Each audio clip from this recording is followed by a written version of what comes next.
ابراہیم کو آگ میں ڈالا، ہم نے کیا دیکھا کہ ابراہیم جیسے ہی آگ میں گئے تو آگ گلزار بن گئی، آگ گلزار بن گئی۔ اب ابھی آگ یہ ہے کہ جناب موسیٰ ہے، فرعون کا دربار ہے، جناب موسیٰ کے ہاتھ پر آگ کے گولے رکھے گئے، جناب موسیٰ کا ہاتھ چل گیا، جناب موسیٰ کی زبان پہ کوئلہ رکھا گیا، جناب موسیٰ کی زبان چل گئی۔ لیکن جب کسی نے چاہنے والے نے چھٹے امام سے پوچھا کہ مولا یہ بتاؤ کہ جناب ابراہیم بھی آگ میں گئے اور جناب موسیٰ کو بھی آگ دے گئی، لیکن جناب ابراہیم جیسے ہی آگ میں گئے تو آگ نے انہیں جلایا نہیں بلکہ آگ گلزار بن گئی۔ لیکن جیسے ہی موسیٰ کے ہاتھ پہ آگ کو رکھا تو آگ گلزار نہیں بنی بلکہ موسیٰ کے ہاتھ پہ جلا گیا۔ امام نے فرمایا ارے تمہیں نہیں پتا، اس کی وجہ یہ ہے کہ جناب ابراہیم کی پیشانی میں جو نور تھا وہ 14 کا نور تھا۔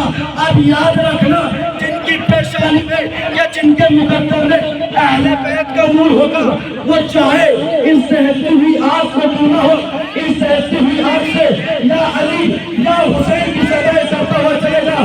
کسی نے آ کر چھٹے امام سے کہا کہ مولانا آپ سے چاہنے والا ہوں، بس یہ واقعہ، اور اس کے بعد آپ آگ پر چلنا شروع کر دیجیے گا۔ کیا ہوا کہ چھٹے امام کے پاس ایک آدمی آیا اور آنے کے بعد کہنے لگا مولا میں آپ کے چاہنے والا ہوں، مولا میں آپ کے چاہنے والا ہوں۔ امام نے کہا تم میرے چاہنے والے نہیں ہو بلکہ تم میرے محب ہو۔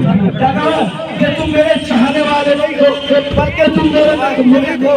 اب جیسے ہی امام نے اسے کہا کیا دیکھا، کنیز کو کیا کہ تندور کو روشن کیا جائے، تندور کو روشن کیا گیا۔ وہ چاہنے والے سے کہا کہ اگر تو ہمارا حقیقی شیعہ ہے تو اس تندور میں جا اور اس تندور میں جا اور اس آگ پہ جا۔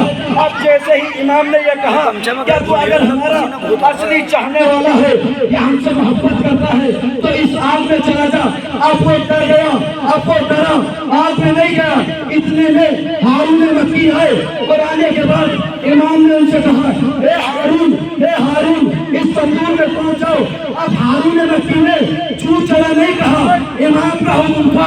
ہارون مکی ارے تندور میں گیا، اب جیسے یہ کچھ دیر تک باتیں کی اب یہ کہنے لگا مولا جا کر دیکھ تو لیجیے گا کہ ہارون مکی زندہ بھی ہے یا نہیں۔ اب جو جا کر دیکھا کیا دیکھا کہ ہارون مکی ایک سفر شاداب باغ میں ہے، پر کو مصر پڑھتا ہوں، اس کے بعد آپ جو ہے نا آپ پر چلے جائے گا۔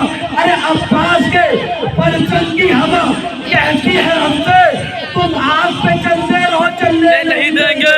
لبیک یا حسین، لبیک یا حسین، لبیک یا حسین، لبیک یا حسین، لبیک یا حسین، لبیک یا حسین، لبیک یا حسین، لبیک یا حسین۔